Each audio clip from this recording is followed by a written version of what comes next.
Alors tu parlais tout à l'heure des formats de fichiers, donc des gens de l'AFNOR. Enfin, il y a eu vraiment une grosse mobilisation, les associations qui ont donné leur point de vue.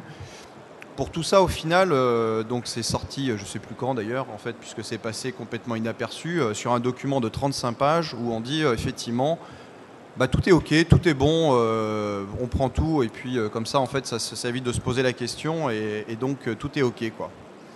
Alors c'est pour ça, en fait, c'est Alfonso, à chaque fois, tu dis, ah ben moi je suis d'accord aussi, je suis OK. Alors c'est un peu ça, en fait. Je trouve que la démarche est un peu simple.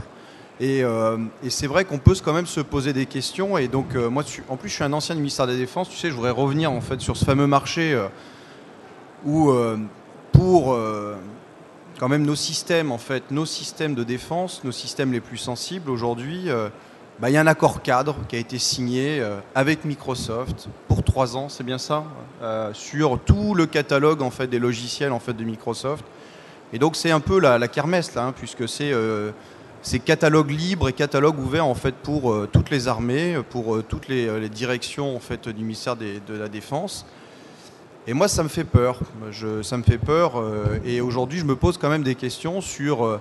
Alors, ce matin à la keynote, Alexandre parlait en fait du pouvoir politique. C'est vrai qu'il y a eu en fait dans les années 2000, 2002, 2003, 2004, effectivement un élan en fait en France et en Europe d'une façon générale en fait sur une politique de soutien vis-à-vis de l'open source, des standards ouverts. Et puis là, j'avoue que notre dernier gouvernement laisse un peu tomber. Et je pense qu'effectivement, tu le disais là en aparté, Jean-Pierre, je pense qu'ils y comprennent rien en fait. Hein. Je pense qu'il faut être tout à fait.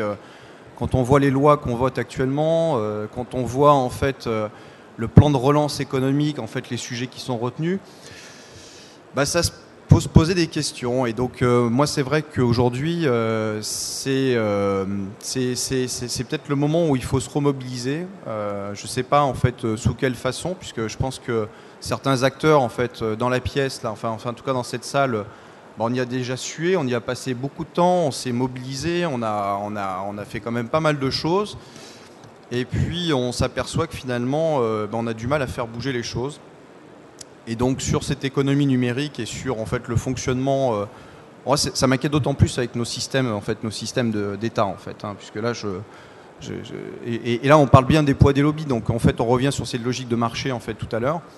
Et donc là il faut être vigilant et surtout attirer l'attention. Alors chacun à notre niveau, hein, donc on profite de ces tribunes pour en parler, mais chacun en fait peut à mon avis agir. Et donc là relance hein, de toute la mobilisation au travers des associations de soutien au libre et d'une façon générale en fait tout ce qui touche en fait à l'interopérabilité en fait au standard ouvert, puisqu'il y a une certaine dérive aujourd'hui, donc faut surtout pas qu'on laisse passer ça.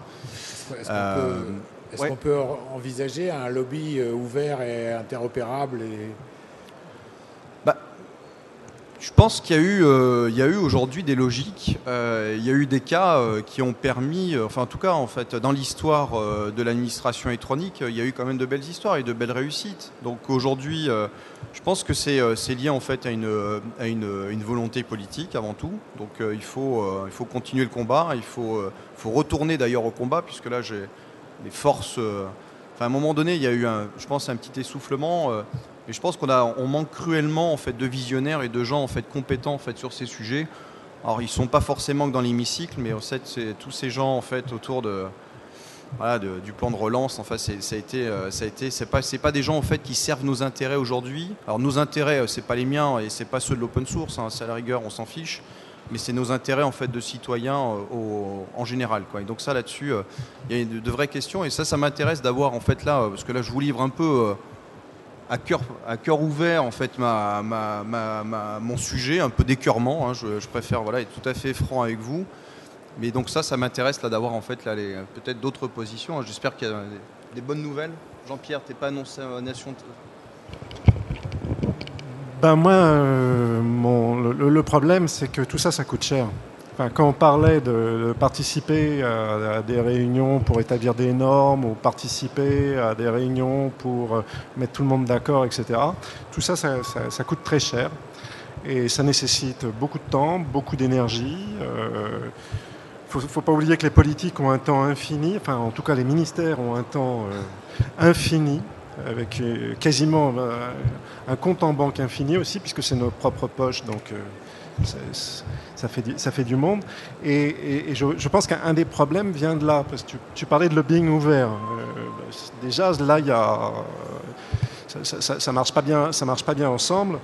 Un lobbyeur, c'est quelqu'un qui est rémunéré pour ça et qui a une mission bien établie. C'est assez simple, hein. Je veux dire, une entreprise, c'est compliqué à gérer, etc. Mais au moins, il y a une direction, c'est facile. Sur l'open source, c'est un peu plus complexe. Alors déjà, il y a la disparité des organisations, il y a la disparité des moyens. Donc oui, pourquoi pas imaginer des fonds globaux, mais il y a déjà des organisations type l'April qui travaillent sur le sujet. Je pense que les soutenir, c'est déjà aller dans ce sens-là. Il y a d'autres organisations, genre Quadrature du Net, qui aident aussi à ce que les droits numériques soient respectés.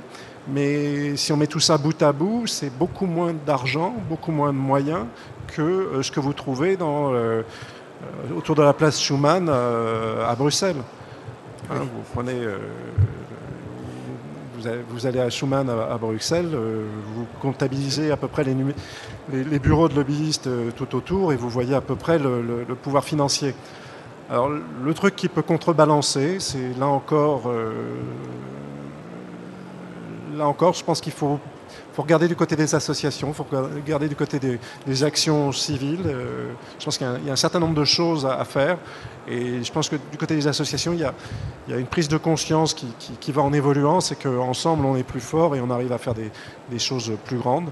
Mais il y a, je dirais que, comment ils appellent ça, les militaires, les guerres de guérilla, là, c'est asymétrique. Voilà, il y a une asymétrie qui...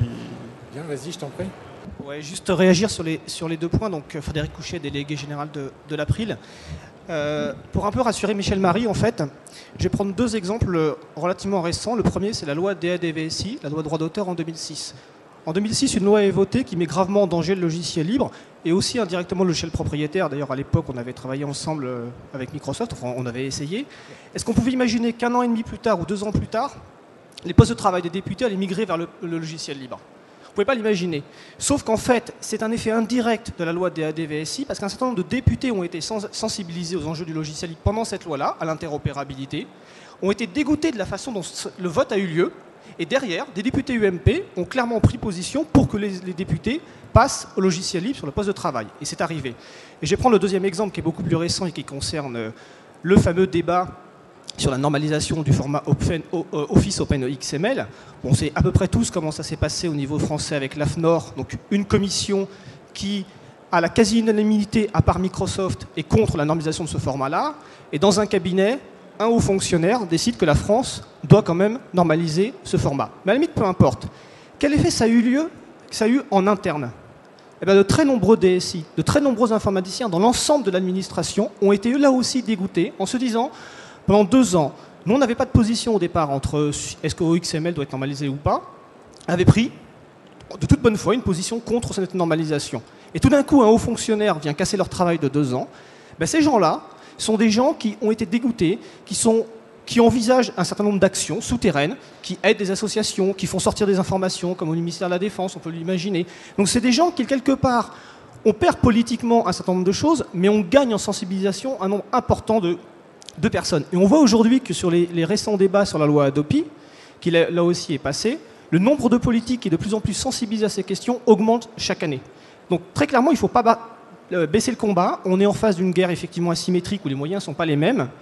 Mais nous, on a une force énorme, je pense, c'est que quelque part, les gens qui se battent pour nous ne se battent pas pour des questions de marché ou de questions d'économie, ils se battent parce qu'ils y croient, ils se battent parce que ce sont des questions des libertés publiques. Et ces gens-là ne s'arrêteront jamais. Et ce nombre de personnes est simplement en train d'augmenter. Merci. Merci Frédéric. Alors, je vous remercie d'avoir attendu 1 heure avant que ça tire dans tous les sens. Je ne sais même plus par où commencer. On est parti d'OpenXML et d'EDF. Donc oui, les gouvernements se font certainement conseiller, c'est même sûr, ils se font conseiller.